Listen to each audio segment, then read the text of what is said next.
ನಮಸ್ಕಾರ ಪ್ರಿಯ ವೀಕ್ಷಕರೇ ಮತ್ತು ಬಂಧುಗಳೇ. ನಾನು ಹಲವಾರು ದಿನಗಳಿಂದ ನಿಮ್ಮಲ್ಲಿ ಒಂದು ವಿಚಾರವನ್ನು ಹಂಚ್ಕೋಬೇಕು ಅಂತೇಳಿ ಮನಸ್ಸಾಗಿತ್ತು. ಹಲವಾರು ಪಾಮರರು, ಪಂಡಿತರು, ಋಷಿಮುನಿಗಳು, ಹೀಗೆ ಹಲವಾರು ಜನ ಈ ಒಂದು ಗ್ರಂಥದ ಬಗ್ಗೆ ಹಲವಾರು ಉಲ್ಲೇಖಗಳನ್ನು, ಅರ್ಥಗಳನ್ನು ಕೊಟ್ಟಿದ್ದಾರೆ. ಅದೇ ವಾತ್ಸ್ಯಾಯನ ಕಾಮಸೂತ್ರ. ಏನಪ್ಪ ಇದು? ಒಬ್ಬರು ಯೋಗ ಗುರುಗಳು, ಒಬ್ಬರು ಟ್ರೆಡಿಷನಲ್ ಆಯುರ್ವೇದ ವೈದ್ಯರು ಎಲ್ಲವನ್ನು ಬಿಟ್ಟು ಕಾಮಸೂತ್ರದ ಬಗ್ಗೆ ಮಾತಾಡ್ತಿದ್ದಾರೆ ಅಂಥೇಳಿ ತಪ್ಪಾಗಿ ತಿಳ್ಕೋಬಾರ್ದು. ಯಾಕೆಂದರೆ ಈ ಕಾಮ ಅನ್ನುವುದು ಒಂದು ಮಹಾನ್ ಗ್ರಂಥ. ಕಾಮಸೂತ್ರ, ವಾತ್ಸ್ಯಾಯನನ ಕಾಮಸೂತ್ರ ಅನ್ನುವಂತಹದ್ದು ಒಂದು ಅರ್ಥಪೂರ್ಣವಾದಂತಹ, ಪ್ರತಿಯೊಬ್ಬ ಮನುಷ್ಯ ಜನಾಂಗವು ಮಕ್ಕಳಿಂದ ವಯೋವೃದ್ಧರಾಗಿ ಪ್ರತಿಯೊಬ್ಬರು ತಿಳಿದುಕೊಳ್ಳಲೇಬೇಕಾದಂತಹ ಒಂದು ಸೈನ್ಸ್, ಒಂದು ವಿಜ್ಞಾನ, ಒಂದು ಆಧ್ಯಾತ್ಮ ಅಂತಲೇ ಹೇಳಬಹುದು. ಇಂತಹ ವಿಚಾರಗಳನ್ನು ನಮ್ಮ ಪಠ್ಯಕ್ರಮದಲ್ಲಿ ಅಳವಡಿಸಿಕೊಳ್ಳಬೇಕಾದದ್ದು ಕಾಲೇಜು ಮಟ್ಟದಲ್ಲಿ ಅತಿ ಮುಖ್ಯವಾದದ್ದು. ಬೇಡದ ಸಬ್ಜೆಕ್ಟ್ಗಳನ್ನು ಮಕ್ಕಳಲ್ಲಿ ಕಲಿಸುವಂತಹದ್ದನ್ನು ಬಿಟ್ಟು ಮುಂದಿನ ಜನಾಂಗಕ್ಕೆ, ಮುಂದಿನ ಫ್ಯೂಚರ್ಗೆ ಈ ಕಾಮ ಅನ್ನುವುದು ಏನು, ಇದರ ಅರ್ಥ ಏನು, ಇದನ್ನು ಹೇಗೆ ಉಪಯೋಗಿಸ್ಕೋಬೇಕು, ಎಲ್ಲಿ ಉಪಯೋಗಿಸ್ಕೋಬೇಕು, ಇದರ ಅರ್ಥವೇನು, ಇದಕ್ಕೆ ಯಾಕೆ ಅಷ್ಟೊಂದು ಇಂಪಾರ್ಟೆನ್ಸ್, ಪ್ರಾಮುಖ್ಯತೆಯನ್ನು ನಮ್ಮ ಹಿಂದಿನವರು ಕೊಟ್ಟಿದ್ದಾರೆ. ಈ ವಾತ್ಸ್ಯಾಯನ ಒಬ್ಬರು ಬ್ರಾಹ್ಮಣ ಪಂಡಿತರ ಮನೆಯಲ್ಲಿ ಹುಟ್ಟಿದಂತಹ ಮಗ. ಕ್ರಿಸ್ತಶಕ 1ರಿಂದ 6ನೇ ಶತಮಾನದ ಒಳಗಿನವರು ಅಂತೇಳಿ ಉಲ್ಲೇಖ ಇದೆ. ಧರ್ಮಾರ್ಥ ಕಾಮಭ್ಯೋ ನಮಃ ಅಂದರೆ ಧರ್ಮ, ಅರ್ಥ, ಕಾಮಕ್ಕೆ ನಮಸ್ಕಾರಗಳು. ಒಂದು ನಮ್ಮ ಧರ್ಮಕ್ಕೆ, ಈ ಧರ್ಮವನ್ನು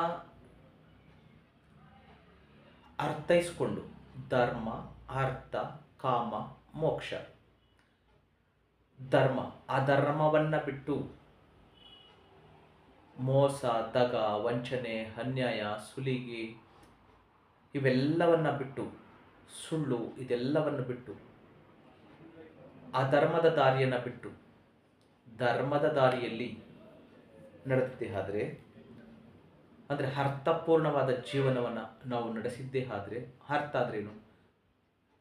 ಅದಕ್ಕೆ ಒಂದು ಅರ್ಥ ಇರಬೇಕು, ಅದಕ್ಕೆ ಒಂದು ಮೀನಿಂಗ್ ಇರಬೇಕು, ಅದಕ್ಕೆ ಒಂದು ಸೈನ್ಸ್ ಇರಬೇಕು, ಅದಕ್ಕೆ ಒಂದು ಅಧ್ಯಾತ್ಮ ಇರಬೇಕು.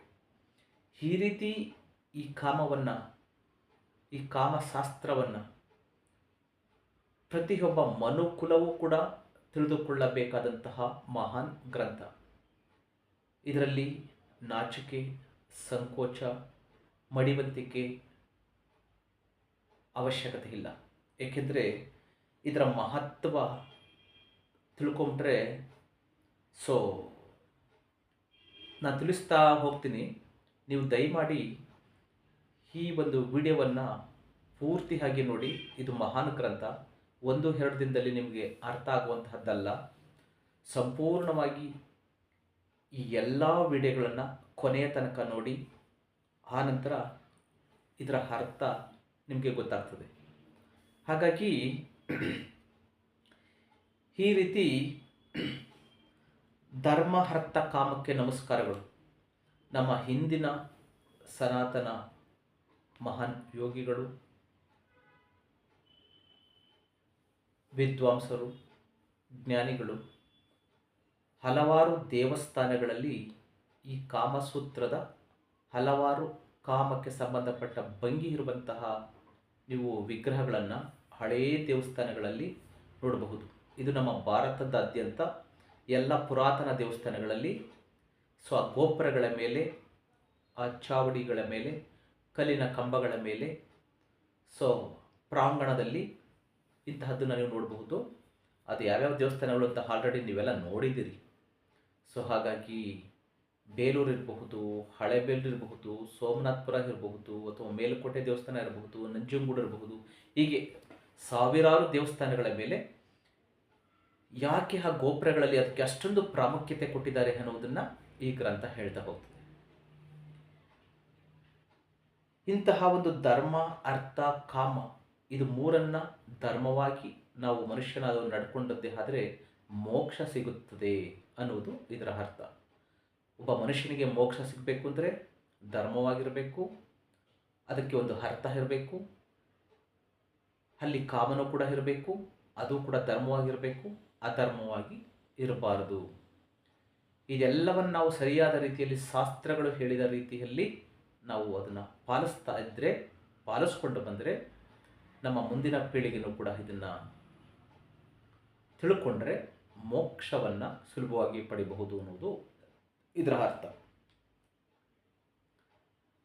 ಸೊ ಅಸಂಖ್ಯ ವೇದ ಸೂತ್ರಗಳು, ಉಪನಿಷತ್ತು, ಮಂತ್ರಗಳು, ಧರ್ಮ, ವೇದಾಂತ, ವಿವೇಚನೆ, ಯಜ್ಞ, ಯಾಗ, ಜಪ, ತಪ, ಹೋಮ, ಪುರಶ್ಚರಣಾದಿ ಕರ್ಮಕಾಂಡ ಅಸೇತು ಹಿಮಾಲಯ ಪರ್ಯಂತ, ಮೈಲಿಗೊಂದು ಪುಣ್ಯಕ್ಷೇತ್ರ, ಮೈಲಿಗೆರಡು ಪವಿತ್ರ ತೀರ್ಥ, ನೆನೆಸಿಕೊಂಡಷ್ಟು ಲಭ್ಯವಾಗುವ ಸಾಧು ಸಂತರ ದರ್ಶನ, ಉಪದೇಶ, ಎಲ್ಲೆಲ್ಲೂ ಕೇಳಿಬರುವುದು ಒಂದೇ ಮಾತು, ಆಧ್ಯಾತ್ಮ ಅಂದರೆ ಆತ್ಮ ಸಾಕ್ಷಾತ್ಕಾರ. ಈ ಆತ್ಮ ಸಾಕ್ಷಾತ್ಕಾರ ಪಡೆದುಕೊಳ್ಳುವುದಕ್ಕೆ ಈ ಕಾಮ ಕೂಡ ಅತಿ ಪ್ರಮುಖವಾಗ್ತದೆ. ನೋಡಿ, ನಾವು ಸ್ಪಿರಿಚುವಲ್, ಆಧ್ಯಾತ್ಮ, ಯೋಗ, ಆಯುರ್ವೇದ, ಧ್ಯಾನ, ತಪಸ್ಸು, ಪೂಜೆ, ಹೋಮಗಳು ಏನೇನೋ ಎಲ್ಲ ಮಾಡ್ತೀವಿ, ಧರ್ಮ, ದಾನ ಎಲ್ಲವನ್ನ ಮಾಡ್ತೀವಿ. ಇದೆಲ್ಲದರ ಜೊತೆಗೆ ಅತಿ ಪ್ರಾಮುಖ್ಯವಾಗಿ ಧರ್ಮದಿಂದ ನಾವು ಈ ಕಾಮವನ್ನು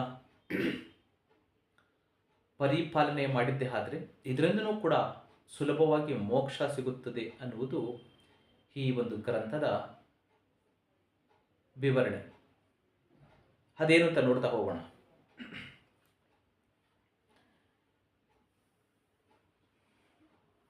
ಪ್ರಾಚೀನ ಭಾರತೀಯ ಅಥವಾ ವೈದಿಕ ಹಿಂದೂ ಸಭಾ ಬ್ರಹ್ಮ ಚಿಂತನೆಯಲ್ಲೇ ಮುಳುಗಿದ್ದ ಇಂತಹ ಚಿಂತೆ, ಸುಖ, ಭೋಗಗಳಿಂದ ದೂರನಾದ ಕರ್ಮಠ ಅಥವಾ ಯೋಗಿ ಎಂಬುದು. ಇಲ್ಲಿ ನಾವು ತುಂಬ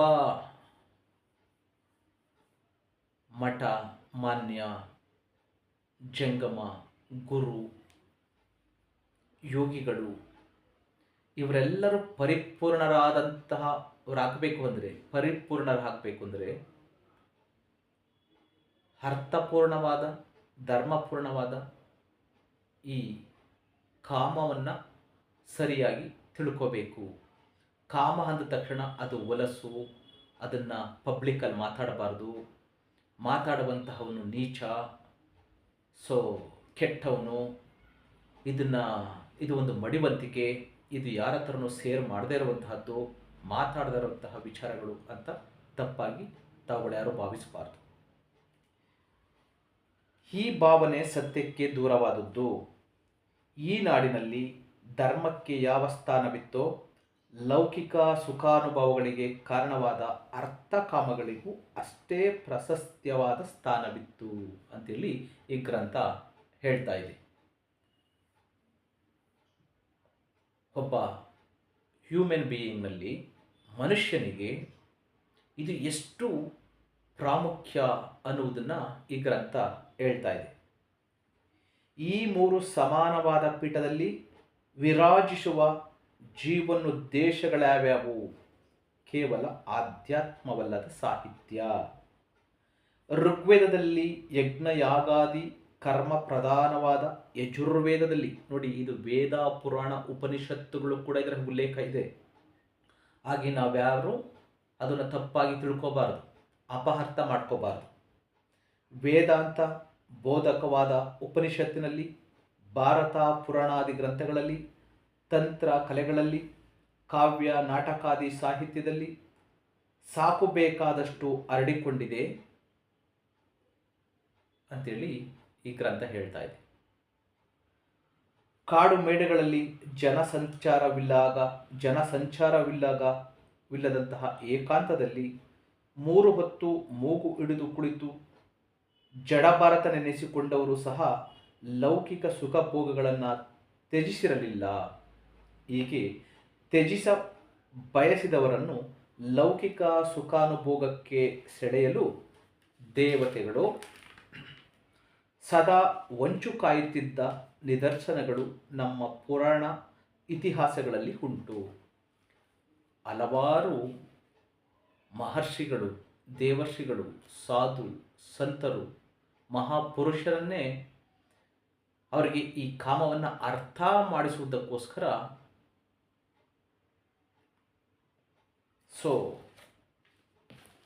ಈ ಗ್ರಂಥಗಳನ್ನು ಉಲ್ಲೇಖ ಇದೆ. ಎಂತಹ ತಪಸ್ವಿಗಳು, ಮಹರ್ಷಿಗಳನ್ನೇ ಈ ಕಾಮ ಅನ್ನುವುದು ಬಿಟ್ಟಿಲ್ಲ. ಯಾಕೆ ಅಂದರೆ ಅದರಲ್ಲಿ ಅಂತಹ ಒಂದು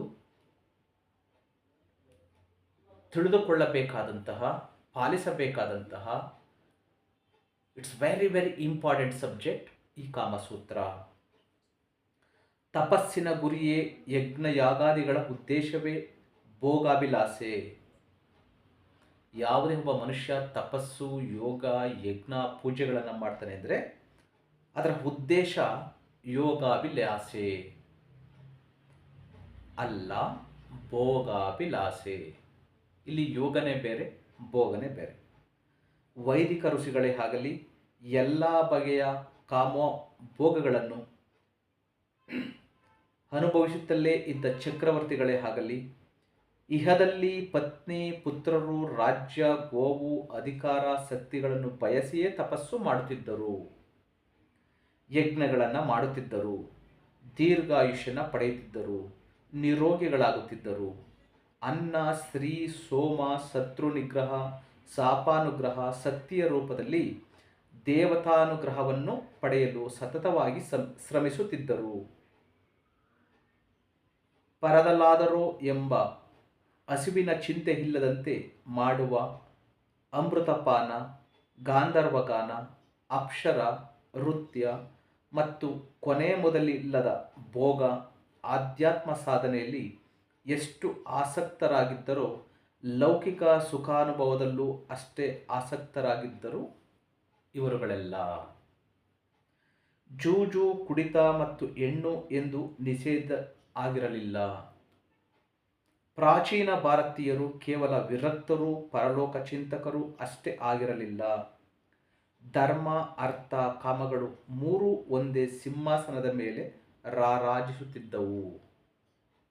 ಮಾನವನ ಪ್ರವೃತ್ತಿಯಲ್ಲಿ ಕಾಮ ಅತ್ಯಂತ ಪ್ರಬಲವಾದದ್ದು. ಈ ಮಾನವನ ಪ್ರವೃತ್ತಿ ಏನಿದೆ, ಅತಿ ಪ್ರಬಲವಾದಂತಹದ್ದೇ ಕಾಮ. ಅದನ್ನು ನೀವು ಪ್ರತಿ ದಿವಸ ನೋಡ್ತಾ ಇರ್ತೀರಿ, ಇಡೀ ಜಗತ್ತಿನಾದ್ಯಂತ ನೋಡ್ತಾ ಇದ್ದೀರಿ. ಅಂದರೆ ಈ ಕಾಮವನ್ನು ಹೇಗೆ ನಾವು ಬಳಸ್ಕೋಬೇಕು ಅಂದರೆ ಬ್ರಹ್ಮಾಸ್ತ್ರದ ಥರ ಬಳಸ್ಕೋಬೇಕು. ಅದನ್ನು ಬಿಟ್ಟು ಸಿಕ್ಕಲ್ಲಿ, ಸಿಕ್ಕವರ ಮೇಲೆ, ಸಿಕ್ಕಿದ ಕಡೆಗಳಲ್ಲೆಲ್ಲ ಈ ಕಾಮ ಅನ್ನುವಂತಹ ಬ್ರಹ್ಮಾಸ್ತ್ರವನ್ನು ಉಪಯೋಗಿಸಬಾರ್ದು. ಬ್ರಹ್ಮಾಸ್ತ್ರವನ್ನು, ಸರ್ಪಾಸ್ತ್ರವನ್ನು ಈ ಶಿವನ ಅಸ್ತ್ರಗಳು, ವಿಷ್ಣುವಿನ ಅಸ್ತ್ರಗಳು, ಇಂತಹ ಪ್ರಮುಖ ಅಸ್ತ್ರಗಳನ್ನು ಉಪಯೋಗಿಸಬೇಕಾದ್ರೆ ಅದಕ್ಕೆ ಒಂದು ಅರ್ಥ ಇರ್ತಿತ್ತು, ಅದಕ್ಕೆ ಒಂದು ಮಂತ್ರ ಇರ್ತಿತ್ತು, ಅದಕ್ಕೆ ಒಂದು ಧರ್ಮ ಇರ್ತಿತ್ತು. ಆ ರೀತಿಯಾಗಿ ಉಪಯೋಗಿಸ್ಕೋಬೇಕು. ಸಿಕ್ಕವರ ಮೇಲೆ, ಸಿಕ್ಕ ಕಡೆ ಅರ್ಥವಿಲ್ಲದೆ, ಧರ್ಮವಿಲ್ಲದೆ ಅದನ್ನು ಉಪಯೋಗಿಸಬಾರ್ದು. ಆ ರೀತಿ ಉಪಯೋಗಿಸಿದ್ರೆ ಅದು ಅಧರ್ಮದ ಮಾರ್ಗವನ್ನು ಹಿಡಿತದೆ. ಆದ್ದರಿಂದ ನಿಮ್ಮೆಲ್ಲರ ಸರ್ವನಾಶ ಖಂಡಿತ ಆಗ್ತದೆ. ಇದು ನಿಮ್ಮ ಮನಸ್ಸಿನಲ್ಲಿರಲಿ. ಮಾನವನ ಪ್ರವೃತ್ತಿಗಳಲ್ಲಿ ಕಾಮ ಅತ್ಯಂತ ಪ್ರಬಲವಾದದ್ದು. ಇಚ್ಛೆ, ಸಂಕಲ್ಪ, ನಿಶ್ಚಯ, ಆಕಾಂಕ್ಷೆ, ಕಾಮ ಇವೆಲ್ಲವೂ ಚೈತನ್ಯದ ಪರ್ಯಾಯ ಶಬ್ದಗಳು. ಕಾಮವೇ ಮಾನವನ ಪ್ರವೃತ್ತಿಗಳಲ್ಲಿ ಮೊದಲನೆಯದು ಸಹ ಎಂದು ಋಗ್ವೇದದ ಋಷಿಗಳು ತಿಳಿಸಿಕೊಟ್ಟಿದ್ದಾರೆ.